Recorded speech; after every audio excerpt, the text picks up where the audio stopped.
สาธุสาธุขอให้มีความสุขกายสุขใจอยู่ดีแห้งเด้อทางพอกเสียงทำออกกันเลยไว้ครอบครัวบ่นี่โดยอันขอพระอานิสงส์ที่เกิดจากการถวายในมื้อนี้จงเป็นเดชะเป็นคาราวะปัจจัยบุญกุศลที่พ่อแม่ครูบาอาจารย์ผู้ประพฤติปฏิบัติธรรมบุญกุศลที่ไฟส่องอากาศก็ได้อย่างเดียวโอ้ยังเก็บแตงอยู่โอ้ห้องงามเนาะพอดีต่ออ้อเลยนี่อันนั้นดินสื่อขยายไม้ค่ะอ๋อขยายเอาไปพุ่นมันบ่แม่ตาหนึ่งพอดีสุดกับขอบตุนดินวัดโลกแล้วก็เนี่ยเอาไปนั่นน่ะ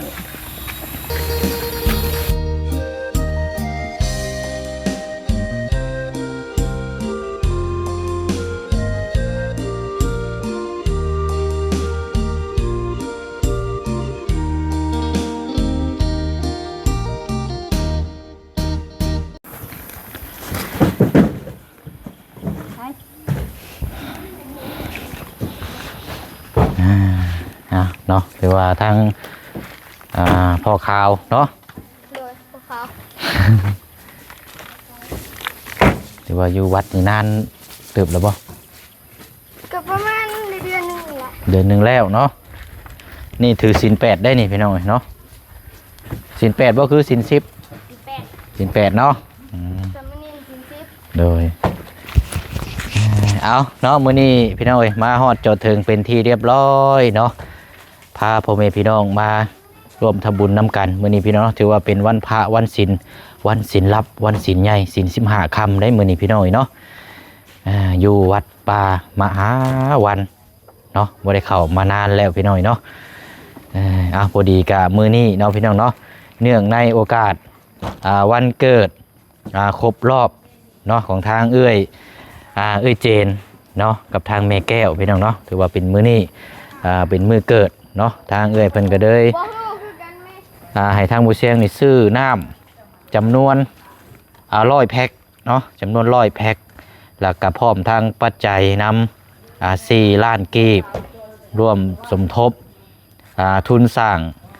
วัดวาอารามเนาะพี่น้องเนาะกราบสบายดีและสวัสดีพ่อแม่พี่น้องเบิดสุขุสุคนเด้อพี่น้องเนาะเอานี่แหละพี่น้องเนาะคนเฮากับพี่น้องถ้าว่าเขาวัดเขาว่านี่ก็มีแต่อยากทำบุญทำกุศลได้พี่น้องเนาะไปทางใดอยู่ไกลใส่ก็แล้วแต่เนาะพี่น้องเนาะอยู่ป่าอยู่ดงเฮ็ดเวยเฮ็ดงานอยู่ไทยทั้งต่างประเทศเนาะก็สุดท้ายมาก็ต้องทำบุญน้ำกันอีกคือเก่าเนาะเอามื้อนี้ก็นี่แหละพี่น้องเนาะมาน้ำกันหลายคนมีแต่สาวๆเนาะมาคนน้ำเด้อเอามาเนาะเอาบุญน้ำกันมื้อนี้แล้วก็จังคนละเลาะเบิ่งเนาะถือว่าเป็นวัดอีกวัดนึงเนาะก่อนหน้านี้ทั้งบ่เชียงนี่แล้วเราเป็นสะพานบุญทางเจ้าภาพเจ้าศรัทธาเนาะก็ถือว่าหลายพี่น้องเนาะเราลักด้วยก็แม่นนี่แหละพี่น้องโครงสร้างโครงหลังคาเล็กแล้วก็ทางกระเบื้องตัดตัวเทิงนี่แม่นเบิดเลยเนาะที่บ่เชียงได้เป็นสภาพทางแม่ใจดีโครงสร้างโครงหลังคาเล็กนี่แม่นเบิดเลยเนาะแล้วก็ตามมานี่แม่นกุฏิเนาะกุฏิอยู่โซนในพุ่นพี่น้องเนาะนั่นก็จากศรัทธาทางเจ้าภาพผู้ใหญ่ใจบุญเนาะนั่นก็อีกจำนวน1 หลังเนาะถือว่าเป็นคนแรกเลยที่ผู้เชียงเข้ามาวัดนี่พี่น้องเนาะเป็นครั้งแรกเลยแต่ว่าก็ผ่านมานานแหละปีปลายแล้วเนาะเอาแล้วเราก็สิได้เอาน้ำขนลงไปแล้วพี่น้องอยู่ศาลาลงธรรมเนาะลงธรรมนี่ศาลาแบบสามัคคีได้นี่พี่น้องเนาะทางเดี๋ยวไปทางเสาพุ่นก็สิมีเจ้าภาพเนาะมีที่เคบูเชียงได้เคยมาถวายก็เป็นพัดลมหลอดพื้นหลอดไฟพี่น้องเนาะทางญาเพิ่นก็ได้ให้ทางกรรมการวัดได้ติดตั้งนี่แหละพี่น้องเนาะช่วงแรงเนาะทางวัดนี่เพิ่นสิวิปัสสนากรรมฐานสวดมนต์ภาวนาสอนธรรมะชูมือได้พี่น้องเนาะยิ่งเข่าพรรษานี่ยิ่งนักเพิ่นสิตลอดเลยพ่อสบายดีโอ้ยบ่ได้พอนานเนาะนั่นแหละต้องเรียนกว่าบ่ซองแล้วเนาะถึงแล้วเนาะมานี่ก็ถือว่าบ่ได้มานานได้ยะเดินเลยเนาะก็ติดตามข่าวอยู่แต่ว่าก็วันเวลา บ่ค่อยมีเวลา ไปทางใดทุกมื้อนี่ มื้อนี้นี่แม่นเดินทางอยู่เซโปนไง มื้อนี้บ่ เซโปนไปเฮ็ดเวียกก็อยู่เซโปนแถวเมืองนอง ไปเรื่อย ไปเรื่อยคือเก่า ๆพระอาจารย์ก็บ่ได้ติดตามดนบ่แม่นเห็นแต่เรือนผ่านนั่นนึงก็ตามที่เห็นนั่นแหละเฮ็ดเวียกเสาค่ำปลูกต้นไม้ แต่เวียก ไปทั่ว เนาะ แม่นอืม เอา บ่ได้ตาม เนาะเดี๋ยวอันจังคุยกับพระอาจารย์เดี๋ยวอันกราบมันเด้อ สาธุขอให้มีความสุขกายสุขใจอยู่ดีแห้งเด้อ ถูก ทางพอกเสียงทำไม่ออกก็ดีไว้ครอบครัวบ่นี่ โดยอันเป็นคันชิเว่าก็เงาเดียวไง อ่า แต่ว่าเป็นพี่น้องกันลูกเอ้ยลูกน้องเป็นพี่น้องกันเลย3 คน อืม อัน น่า ทั้ง รัก ผู้หนึ่งทั้งเมียบอดี้ลุงเฮิม ลุงเฮิม 3 คน อืม เอาเนาะกัดป้าห่อนแห้งอันนี้เนาะเดี๋ยวเอาอันนี้ก่อน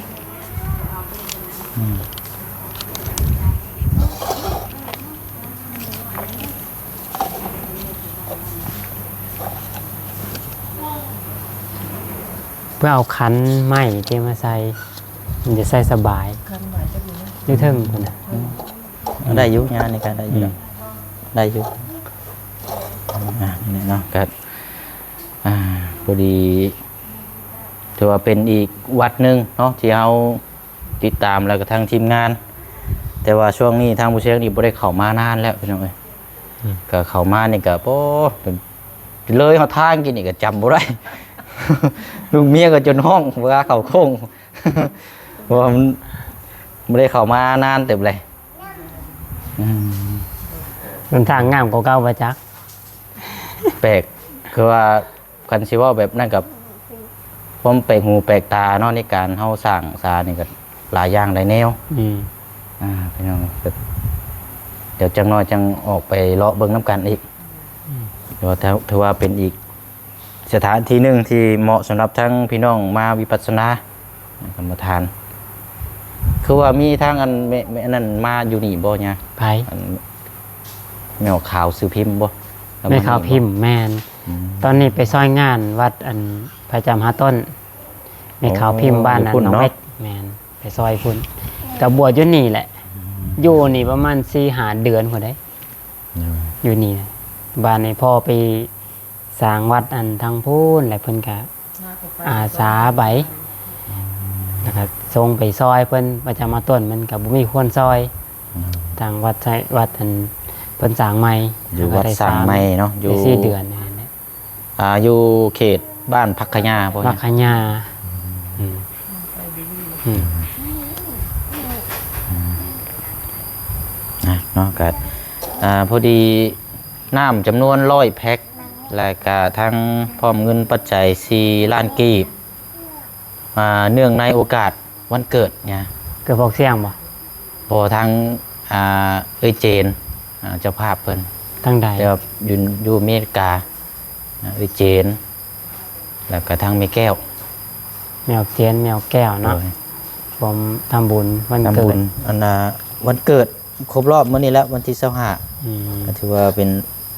วันพระเลยมื้อนี้กันเนาะ แมนเอาเข้ามาเอาสาธุพร้อมกันเด้อสา ธุ สาธุ เอาน้ำจากแพ็คหนึงพอกเสียงสาธุเอามื้อนี้อาจจะได้ล่มบ่หลายเด้อพอกเสียง พระอาจารย์จะได้ไปสู่ปฏิโมกข์ครูบาอาจารย์ทางคณะเขตเพิ่นจะ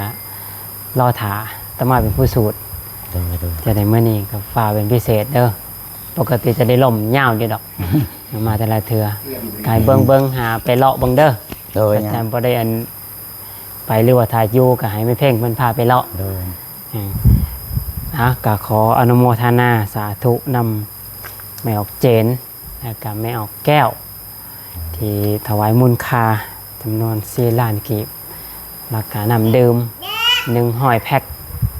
แล้วก็ขออนุโมทนาสาธุนำปอกเสียงแล้วก็ทางครอบครัวมาเป็นทีมเริ่มมัน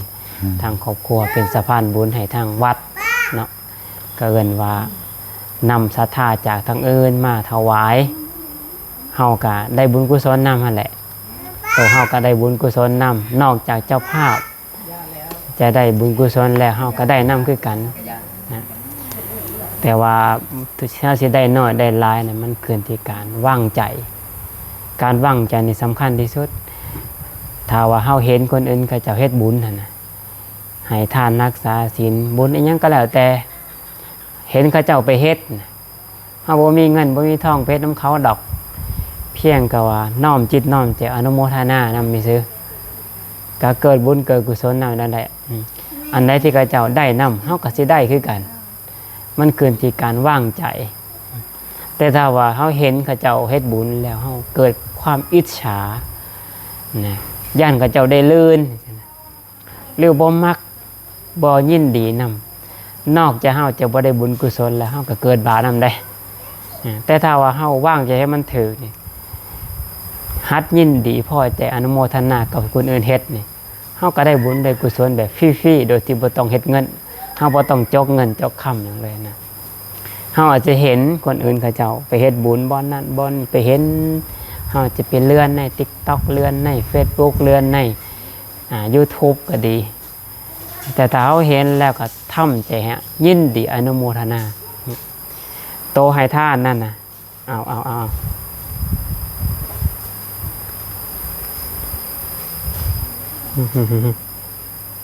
โตให้ทานนั่นนะมันกำจัดความขี้ทีแต่ว่าโตอนุโมทนานะกำจัดความอิจฉากำจัดกิเลสทั้งสองอย่างนั่นแหละนะถึงจะได้กระตามแต่เฮาบ่ได้เฮ็ดกระตามแต่ว่าเฮาก็มีส่วนเฮาไปซอยคนนั้นซอยคนนี้บุญกุศลมันตีราคาบ่ได้ดอกปอกเสียงเคยไปซอยบอนนั่นซอยบนนี้ถ้าสิเว้าแล้วนี่เฮ็ดยากเฮ็ดยากแต่ว่าเฮาก็ได้บุญกุศลแต่ว่าอย่างนึงเฮาว่างให้มันถึกนะเขาเจ้าไปซอยแล้วก็อนุโมทนายินดีเขาเจ้านะเฮาเอิ้นว่าเสียสละทั้งกายทั้งใจนั่นแหละเพราะจังเข้าใจความรู้สึกนะเห็นไปบอนนั่นบอนนี่ไปถ่ายทำมาเนี่ยมันเมื่อยว่าโอ้เมื่อยโคตรเมื่อยเลยแหละแต่ว่าก็เฮ็ดส่วนหนึ่งเฮาก็ได้บริจาคส่วนมูลค่าของเฮาอีกส่วนหนึ่งเฮาก็ได้นำจากของคนอื่นมาไปบริจาคต่อไปสร้างบอนที่อยู่อาศัยนั่นนี่ก็ถือว่าได้บุญกุศลคือกันแต่ว่าเขามันจะได้บุญกุศลน้อยหลายซ้ำใดนะขึ้นกับว่าบุคคลที่ฮับนั่นนะฮับสิ่งของเฮานั่นนะเป็นสิเป็นเงินก็ดีสร้างบ้านสร้างเรือนที่อยู่อาศัยให้เขานะส่วนสิได้หลายหรือสิได้น้อยนะมันขึ้นอยู่ที่คนฮับนะคนฮับเขาจะมีศีลหรือบ่มีศีลตอนนั้นสำคัญที่สุดแต่ถ้าว่าเขาบ่มีศีลเป็นคนธรรมดาบ่มีศีลได้ให้ท่านไปให้เขาเจ้านะดีได้บ่ได้บุญนะแต่มันก็ได้น้อยแต่ว่าสำหรับผู้ที่มีศีลถ้าเป็นพวกไม่เอาพระเจ้าทุกข์ละกรรมลำบากเขามีศีลมีคุณธรรมนะถ้าไปให้ท่านให้อนุเคราะห์พระเจ้าเนี่ยถือว่าได้บุญได้กุศลมหาศาลหรือแม้แต่ก็ให้พระเจ้าพระสงฆ์ก็คือกันแต่ถ้าว่าเฮาให้ไปแล้วพระเจ้าพระสงฆ์เหล่านั้นบ่มีศีลสมมุติเนาะบ่มีศีลบ่มีคุณธรรมรองรับเลยการให้ท่านการอนุเคราะห์เหล่านั้นก็ถือว่าได้บุญน้อยได้อานิสงส์น้อยแต่ถ้าว่าพระเจ้าพระสงฆ์องค์ใดวัดใดก็ตามถ้ามีศีลมีคุณธรรมมีการรักษาข้อปฏิบัตินะสังรวมอยู่ในพระปฏิโมกข์ของพระพุทธเจ้าบัญญัตินะประพฤติตามธรรมตามวินัยนั่นนะการให้ท่านแก่บุคคลเหล่านั้นแก่พระสงฆ์หมู่นั้นก็ถือว่าได้บุญมหาศาลตีราคาเป็นเงินบ่ได้ดอกว่าเป็น100 200 300มันตีละเงินเป็นราคาเงินบ่ได้บุญนั่นก็นับประมาณบ่ได้คือกันนะแต่ว่าวัตถุนั่นน่ะจะน้อยจะหลายบ่สำคัญแต่สำคัญที่ว่าความเลื่อมใสและเห็นประโยชน์นะเมื่อนี้ก็ทางโยมเพิ่นก็คือกันเนาะทางไม่ออกเจนไม่ออกแก้วเห็นประโยชน์ฝากมูลค่ามันถวายทำบุญเนื่องในวันเกิดทางถวายน้ำดื่มแต่ขออนุโมทนาสาธุนำไม่หลายขอพระอานิสงส์ที่เกิดจากการถวายในเมื่อนี้จงเป็นเดชะเป็นคาราวะปัจจัยบุญกุศล ที่พ่อแม่ครูบาอาจารย์ผู้ประพฤติปฏิบัติธรรมบุญกุศลที่เกิดจากการรักษาศีลบุญกุศลที่เกิดจากการไหว้พระสวดมนต์แสดงธรรมและบุญกุศลอื่นๆอีกที่ได้ทำไว้เกินแล้วก็ขอเป็นเดชะเป็นคารวะปัจจัยอำนวยอวยพรอำนวยอวยชัยให้เจ้าภาพทางแมวเจนแมวแก้วผู้ที่ทำบุญเนื่องในวันเกิดก็มีความสุขทางกายสุขตรงใจอยู่ดีไม่แห้งแล้วก็ขออนุโมทนาขอบอกขอบใจทางฟอกเสียงแล้วก็ทางครอบครัวที่ได้อันมาร่วมบุญนำกันในมื้อนี้ก็ขอบุญกุศลจงเป็นเดชะเป็นคารวะปัจจัยอำนวยอวยพรอำนวยอวยชัยให้ท่านทั้งหลายจงมีแต่ความสุขทางกายสุขทางใจคิดสิ่งหนึ่งปรารถนาสิ่งใดที่เป็นไปโดยชอบประกอบโดยธรรมขอให้สำเร็จตามความมุ่งมั่นปรารถนาขอให้เทวดารักษาคุ้มครองขอให้ค้าขายง่ายมือประกอบกิจการทุกอย่างขอให้มีของกินของใส่บ่อึดบ่อยากแล้วก็ขอให้หายทุกข์หายโศกหายโรคหายไปหายพยาธิโรคาแล้วก็ขอให้ประพฤติปฏิบัติธรรมสะดวกจะเป็นเหตุเป็นปัจจัยได้บรรลุมรรคผลนิพพานจงทุกท่านทุกคนด้วยเถิดสาธุ อิจิตังปฏิตังตุยหังคิปะเมวะสมิสโตสัพเพปุเรนตุสังกปาจันโทปนะระโสยะถามณิโชติระโสยะถาสัพพิติโยวิวัสสันตุสัพพะโรโควินัสสตุมาเตภวัตวันตะลายโยสุขีทีกายุโกภวะอภิวาทนาสีลิสานิจังวุฒาปจายโนจัตตารโอธรรมาวาทันติอายุวันโนสุขังพระลังทุกขปตาจนิทุกขาปัญญาปตาจนิปัญญาโสกปตาจนิโสกาโหนตุสัพเพปิปานิโนเอตาวตาจะอัมเบหิสัมปะทังปุญญาสัมปะทังสัพเพเทวานุโมทันตุสาธุสาธุที่ทั้งงากับสิจินกิจนิมนต์ไปต่ออีกเนาะบ่แม่นไปสู่พระปฏิโมกข์สุปฏิโมกข์ทุก15มื้อเอา15มื้อเนี่ยต้องไปสูตรสิ้นใหญ่ทุก15มื้อไปสูตรพระสงฆ์ต้องไปลงไปท่วนศีลครูบาอาจารย์ก็ไปฟังตมาได้เป็นผู้สูตรบัดนี้นะเป็นผู้สูตรแต่ว่าถ้าในเขตพระธาตุอิงหังเขตแถวนี้ประมาณ10กว่าหมู่บ้านนี่แหละครูบาอาจารย์ไปร่วมแมนบ้านนี้ทั้งแถวเนี่ยพรรษาเบิดทางนครเลยประมาณเกือบ200ป่าย250 270นี่มารวมกันแต่มันนี่สู่เฉพาะในเขตนี้เป็นยังไงสุขภาพแข็งแรงอยู่บ่เป็นยังไงเจ็บกระเพาะถามว่าเจ็บสุขภาพก็เจ็บหัวเข่าเนี่ยล่าสุดนี่มือ2มือนี่ทั้งแพทย์หมอว่าเป็นประดงเข้าแต่ว่ากินยาท่านยาก็คือว่าดีขึ้นแล้วอันเคยกินน้ำต้มหัวสิงไข่บ่ค่อยปานใดเนี่ยบ่เคยเนาะบ่เคยอันเอาหัวสิงไข่เนี่ยประมาณจัก15หัวนะตัดเอาหัวมันแล้วก็ต้มมันจัก15นาทีนี่แหละต้มให้มันร้อนเดือดนะล้างมันดีๆแล้วก็ทุบหัวมันใบมันบ่ต้องเอาแล้วก็ตัดแล้วก็ไปต้มแล้วก็ไปแค่เป็นดื่มอันหลังจากมันอันพดแล้วเนาะ15นาทีแล้วก็ป้าไว้ให้มันเย็นอยู่หั่นแหละแล้วก็ไปดื่มบัดนี้ดื่มกินประจำหายได้ตัวเข้านี่บ่เนี่ยแมนอีกประเภทนึงก็คือพวกกันดองมาขี้หูดนะมาขี้หูดเนาะแม่นมาถือบ่มาขี้หูดแมนตัดเอาเฉพาะหมากมันนะประมาณจาก10หัวนี่แหละพาครึ่งไปดองใส่เหล้าได้บ่กินได้ดองนี่ซื้อดองใส่แก้วห้ามดองใส่พลาสติกดองใส่แก้วนี่แล้วก็ไปอันนั้นหลังจากดองประมาณจะกันเดือนนึงครึ่งเดือนเอามาทามันปวดมองไหนกับไปทามองนั่นอ๋ออันนี้แบบทาเนาะทาเย็นอะไรโอ้2แนวเฮ็ดลองเฮ็ดเบิ่งอย่างใดอย่างหนึ่งสิเอาแบบโพสิไข่ต้มกินกันได้สิเอาเมื่อกี้หูมาดองใส่เหล้าขาวถ้าดองได้ก็มาทาวันได้ปวดวันได้ทาวันนั้นมันก็แบบว่ามันเป็นสมุนไพรธรรมชาติอันนี้ธรรมชาติเลยตะก้อนน่ะก็ต้องมาจำได้หลายแบบ เพิ่นมันบ่ได้เป็นอย่างเนาะเฮาก็บ่ได้ใส่แต่ว่าตองยาเนี่ยจำไปใส่ก็บอกไปก็จมผู้เฒ่าเขาจะ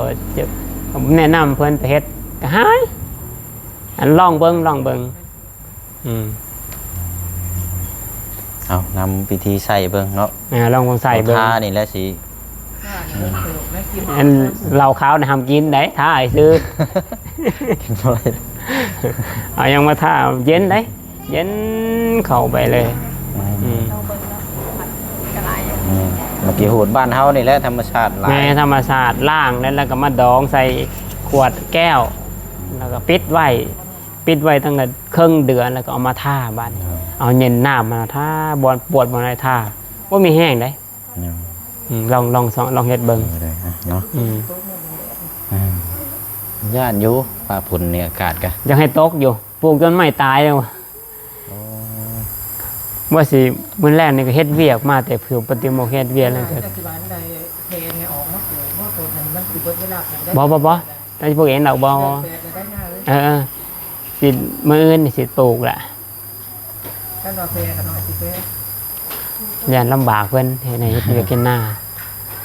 ประมาณได้ต้นไม้มาไม่ขยุ่งไม่แค้นไม่ดู ถ้าเป็นพวกหมักไหม้เกี่ยวกับจังซี่ก็ฮับอยู่บ่เนี่ยเก็บ เป็นหยังว่า แต่ ตอนนี้ ว่ามาปลูกพวกหมักไหม้เกี่ยวกับหมักม่วง ได้ ได้เบิดบ่ ได้ปลูกวัดมาให้ปลูกวัดมีเท่านั้นปลูกเท่านั้น เผื่อมีศรัทธาทั้งเจ้าภาพเพิ่นอยากซื้อมาถวายเป็น แต่ว่า ม่ง ขอทาได้กับให้ภายในเดือนนี้ถ้าภายในเดือนนี้นะต้องปลูกให้มันเบิดทำเบิดเดือนนี้เลยห้ามปลูกได้พอมันดีมันเด็ดแล้วมันจะบ่งามช่วงที่มันฮ้อนนะต่อมาก็สิปลูกมื้ออื่นนี่มื้ออื่นมื้อหื้อนี่2 มื้อ 3 มื้อนี่ให้ปลูกให้มันแล้ว ทั้งเลี้ยงต้นไม้ทั้งเลี้ยงเฮ็ดหัวอันนี้ เฮ็ดหัวหากันแล้ว โอ้ กับจะแน่น้อยเนี่ย2-3 มื้อในตากแดดดำแน่น้อยแต่ละคนน่ะดำปีๆนะตากแดดหามเสาประมาณเกือบ80เสานั่นน่ะหามเสาดินมาแต่ในป่าพุ่นมาใส่นะทั้งขางนี่ในขางนะทั้งด้านหน้านี่แม่นแหละ เป็นเสาปูนบ่เนี่ย แม่น เสาปูนเสาลักหัวนี่เนาะ แม่น โอ้ยโมเมนต์2 เมตรผลบ่จับ 2 เมตร50บ่2 เมตรเนาะ2 เมตรหามเนี่ยน้อย4 คนต่อเสาหาม เสารอไว้ถึงมื้อแล้วรอไว้ว่าจะใส่สวนเพิ่นแหละทั้งสวนเพิ่นบ่ได้ปลูกเลยเอามาใส่บัดก่อน แล้วก็ซื้อดินไม้เห็นนะดินไม้ทั้ง จะ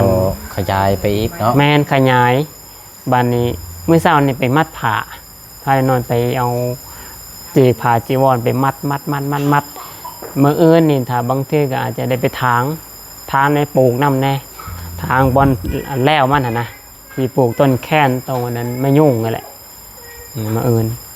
แต่พอได้อยู่แต่ละมือกันเลยเฮ็ดให้ทั่วนี่แหละใส่น้ำบังจับ แม่ท้องก็ไม่แอบว่าให้หน่อยจ้ะเขาเจ้ามาทางแนวประมาณ2 เมตรว่า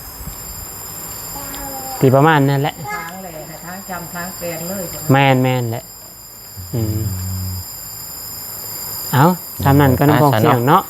เอา พระอาจารย์น่ะสิพาไป นมัสการทางงาเนาะงาเป็นก็สิไปเวียก สาธุขออยู่ดีไม่แห้งเด้อให้มีความสุขกายสุขใจอย่าลืม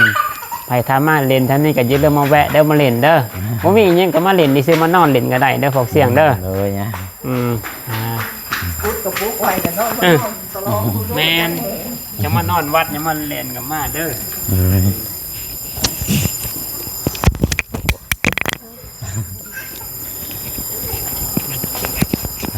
เฮาบัดนี้เนาะเดี๋ยวลงไปรอชมบรรยากาศเบิ่งณสถานที่บ่ได้มานานแล้วพี่น้องเนาะเบิ่งน้ำกันอีกเนาะ เก่งพาไปรอดเด้อ เลยเนาะ ถือหนา เดือนละลำปี โอ้ นี่ บ่หอดเนาะ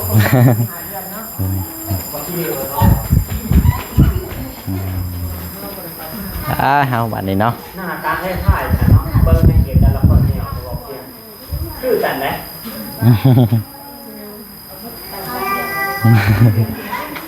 เนาะเดี๋ยวเราชมเบิ่งข้างล่างเพิ่นก่อนบัดนี้เนาะครับโอ้ย มาบ่ได้เข้ามานานแล้วมาเห็นรถจิตเลื่อมใสเลยจิตเลื่อมใสเนาะทั้งครูบาอาจารย์แล้วก็ทั้งสามเณรเพราะว่าเพิ่นอันนี้พี่น้อยเนาะโอ้ไปเฮาเนาะไปนํกันบ่ แฟนอยู่แถว เนี่ย แฟนอยู่ พอละย่างเลาะเบิ่งพอละยังบ่ทันได้มาจักเทื่ออยู่ไป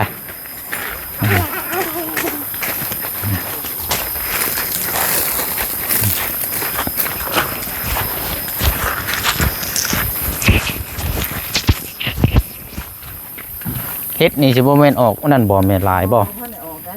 บ่มีเนาะ ออกเดือนเก้าเดือน10คนแท้นี่ อืม ออกเลยนะออกนั่นสิเมื่อก็ทำหน่อย นี่สิเป็นกุฏิเนาะ อันนี้เป็นอันพุทธลูกจัว กุฏิทางพี่จัวเนาะ แม่น มีอยู่4ห้องบ่ ฮะพวกหาญาติลงพวน แล้วเรียบร้อยแล้วพี่น้องเนาะเป็นกุฏิ มี4ห้องพ่อ 4ห้องเนาะ ที่หอ อืม เบิ่งได้หมดแล้วก็ดอกกระเดี่ย มันยังมุดบ่นั่นน่ะ ได้นั่นน่ะ ตอนที่แรกนึกว่าอันใบไม้ใบหยังอันติดอันนั้นบ่แม่นเนาะ คล้ายเบิ่งได้ไหมขึ้นไปคล้ายเบิ่งได้ไหม อันทางในได้ซะอันเบิ่งเด้อมีครบเบิดดบ่แม่มีประดอกประลม ย่างขนาดนี้ หลอกพื้นหลอกไฟ อันส่องอันนั้นอันส่องอากาศแล้วก็ได้อย่างเดียว โอ้ ยังเก็บแตงอยู่ โอ้ห้องงามเนาะพอดีตะอ้อเด้อนี่คันว่านั่นก็สิขาดหลอกพื้นเนาะไอ้แม่นหลอกไฟหลอกไฟแล้วก็ต่อ ส่องอากาศ ตัวดูดอากาศ พ่อยังไม่หมด เอาง่ายๆซะชุดสวิตช์ไฟปิดเปิดนั่นแหละเนาะคล้ายๆว่าโซนกุฏินี่ยังบ่ทันได้มีไฟแม่นบ่แม่ พ่อ อืมเนาะยังบ่เลยเนาะสามีอยู่4ห้องเนาะ แม่ เดี๋ยวดูไป อัดไว้ก่อนนะ พ่ออยู่ในนั้นมีหมดสอง เดี๋ยวมุด หมดหลายแม่เพราะเดี๋ยวมาปัดมากวด เนาะก็ถือว่ายังบ่ทันได้มีหลอกไฟเนาะเกี่ยวกับกระดงกระดานแค่กุฏิยังแล้วเนาะ วันที่27นี่ก็พาสิมาพากนี่เต็มเบิดนี่ วันที่27สิมานี่บ่ แม่นเพิ่นสิมาบวชเด้ย่าครูองค์นึงแล้วสิมาบวชแล้วเพิ่นให้ย่าป้อนสวรรค์นี่เป็นอันนั้นให้ โดย แล้วเพิ่นสิบวชที่วัดหัวเมืองหากสิมาพักอยู่นี่ แต่ว่าสิมา แม่น พักณสถานที่ที่นี่เนาะโอ้กุดนี่ก็เนาะ ชุดนี่ก็พอขาวค่ะ ของทางพอขาวนี่เนาะ พ่ออันนี้ โซนในพุ่นเนาะ หมด ชุดนี่ลูกจัว อืมดู หมดจะแท้ทั้งปลาเนาะ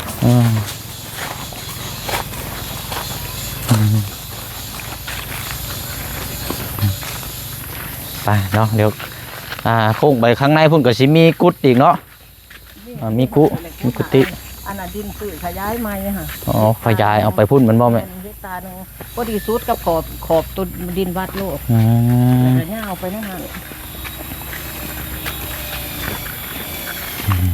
อันนี้ก็พูดลูกจัวอยู่อันนี้ก็ได้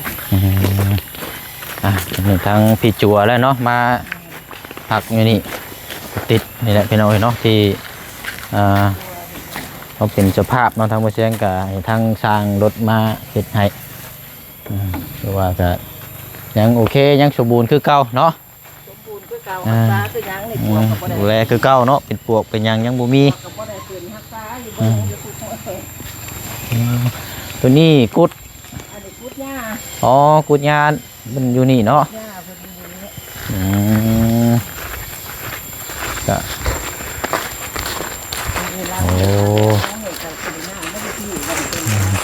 เอาอยู่พุ่นก็สร้างอีกว่าแม่อยู่ในพุ่นอีกหลังนึง หลังนี่ก็เบาเที่ยงอันเบาเที่ยงหลังนี่เบาเที่ยงแน่หลายคนอยู่หลังนี่เล็กผู้น้อย เดี๋ยวว่าร่วมสมทบซอยกันเนาะดังนี้กะแต่ยังขาดลายเนาะ อันนี้ยังขาดหลายอันนี้ ยัง นั่นพวกคุณก็ยังบ่ว่างตัวนี้เฮ็ดเองบ่ได้จ้างฟางตัวนี้ โอ้ จ้างฟางเฮ็ดราคาให้ เนาะ 5,000 บาทเหลือหันก็บ่ได้ซื้อจ้างดอกจ้างกรรมกรมาคอยพวกคุณ โอ้ใหญ่เนาะ ตัวนี้เพราะว่าเฮ็ดงาน2ห้องเลยสิเรียนปึ้มเพิ่นแน่เนาะปึ้มถ้าไตรปิฎกแน่ปึ้มบ่เรียนเพิ่นแน่แล้วก็ห้องนอนเพิ่นอยู่นี่ เนาะ แต่ซีเมนต์ปุ่มบ่เทียนเป็นปุ่มถัดใต้แน่จังเลยเห็นไม่ห้องน้ำตัวเสียดใหญ่ตัวนี้เนาะสิเป็นกุดเพิ่นอนาคตต่อไปเอาบ้านได้เลย เนาะมาเห็นมื้อนี้รถคือว่าและพี่น้องเนาะนานๆที่เขามาก็เห็นความแตกต่างหลายบ่คือเก่าได้แหละพี่น้องเนาะเพราะว่าคือหยังเพราะว่าในการสร้างนี่บ่ได้อยู่หม่องเก่าขับเคลื่อนตลอดเด้จุดใดที่ว่าเฮาอยากเพิ่มเติมเฮาก็สร้างนะมันก็ได้กลายเป็นแบบว่ามาแล้วบ่คือเก่า ถ้าแล้วกุดหลังนี่ปึ๊บเนาะยังจำเป็นอีหลีน่ะเป็นห้องน้ำบัดนี้อยากได้ห้องน้ำ ห้องน้ำ แม่นอยากได้ห้องน้ำ10ห้องก็สิว่า10ห้องในงานปฏิบัติเด้มันสิบ่ได้ ปฏิบัติ แม่ ทำเนาะ คันแม่นว่าบ่ได้ห้องน้ำแล้วมันเฮ็ดบ่ได้ แม่นหลักนี่ก็เป็นห้องน้ำเลยนะเนาะจัก10ห้องเนาะเอาเป็นห้องแถวเนาะ แม่นเป็นห้องแถว เป็นห้องแถวเลยนี่มันจังอันนี้ ตายอีโฟโซนตายอีพุ่นละ อืม เฮ็ดก็ได้ เนาะ อยากได้ห้องน้ำเลยนักแม่ก็ได้เดี๋ยวนี้ มาลูกไปลูกไม่ไหว ยุ่งเนาะลูกเด้อ ใกล้อยู่ดอกมะแดดมันบ่ร้ายปานใด สารแล้วแม่เด้อเนาะ เด้อ ก็ทางวัดนี่ก็โอ้มีแต่ทางพระจัวสามเณรนี่ใช้กำลัง อันนี้นะพิ่ นี่เลยได้พี่น้องเนาะ อันนี้หักบ่ทันได้ว่าซื้อของเพิ่นดอกเพราะว่ามันเพิ่นว่าเอาสูงโพดบ่มีเงิน อืม 2 เฮกตาร์2 เฮกตาร์ไปปลายน้อยหนึงนี่แหละ โซนขยายไปพุ่นเนาะ ก็ได้บ่ทันได้ว่าเอาถึงเพิ่นดอกก็สิว่าบ่ว่าถึงเพิ่นว่าเอาสูงอีหลีบ่ อืมเด้อเอาเลยเนาะตามนั้นแล้วบัดนี้พี่น้องเนาะมื้อนี้ก็พาพ่อแม่พี่น้องมาเยี่ยมมายามหรือว่ามาทำบุญน้ำกันอีกเนาะมาเขามาหับมาชมเบิ่งน้ำกันอีกเนาะถือว่าเป็นวัดป่าวัดที่เฮาทุกคนแหละพี่น้องเนาะ ทุกคนที่สร้างสาน้ำกันนั่นแหละเนาะ คนที่สั่งซาหรือเป็นเจ้าภาพน้ำกันที่มีส่วนร่วม ตั้งแต่ เนาะ จนฮอดปัจจุบัน หรือว่าตั้งเถื่อศรัทธาเพิ่นนี่ก็เพิ่นมาเองก็มีเนาะ แม่น เพิ่นมาถวายเองแล้วก็เพิ่นมาสร้างรถตนเอง แม่น บางเทื่อก็คือเพิ่นก็มาบ่ฮอดจอดบ่ถึงเพิ่นก็นำส่งต่อให้ทั้งสะพานบุญเฮานี่มาสะพานบุญต่อ เสียงเบาเสียงเบาจันทร์เบาเสียงเบาแหลบเบาบุญ เล หลาย ยหลายเนาะ เอฟ หลายซ่องซอยกัน ซอยหลายคนหลายทาน เด้อเอาสาธุแม่เด้อสาธุโมทนาบุญนำเด้อแม่เด้อเนาะแล้วก็ประกอบประคองอยู่วัดอยู่ว่าพี่น้องเนาะเบิ่งหรือว่าต้อนรับเนาะไผมาก็แล้วแต่พี่น้องขึ้นอยู่กับแม่เพิ่นต้อนรับเป็นอย่างดีเด้อเนาะเอาสาธุโมทนาบุญนำเด้อแม่เด้อเนาะ น้ำเจ้าคือกันที่ได้มาสั่งมาสามาเบิ่งมาแย่งน้ำแม่ก็ได้ให้อยู่เย็นเป็นสุขอยู่ดีไม่แห้งเงินไหลนองทองไหลมาบ่เกินคือหาดบ่ขาดคือว่างเด้อลูกเอ้ยสาธุ โอ้ยสาธุเนาะเอาอันไหนเนาะกาสิได้เดินทางพลบัดนี้เนาะพาทั้ง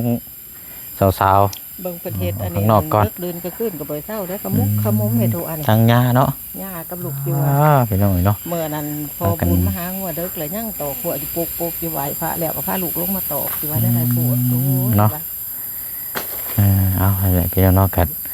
ถือว่าเป็นอีกวัดหนึ่งเนาะเอาเนาะมีแต่ว่าสาธุอนโมทนาบุญกับทางเอเจในลายเด้อสุขสันต์วันเกิดแฮปปี้เบิร์เดย์เนาะแฮปปี้มิวเยียร์ขอให้อยู่ดีมีแห้งเนาะมีแต่ความสุขความเจริญในหน้าที่การงานพร้อมครอบพร้อมครัวเด้อเด้อเนาะคิดสิ่งใดขอให้ได้สิ่งนั้นนอนรับก็ขอให้ได้เงินหมื่นนอนตื่นก็ขอให้ได้เงินแสนเงินล้านเนาะเวียกงานการสร้างก็ขอบ่ให้ขาดบ่ให้ของมีแต่ให้ลาบลื่นโศกหมานลำรวยเด้อถูกเนาะบ๊ายบายเด้อพี่น้องเด้อไปก่อนบัดนี้เนาะ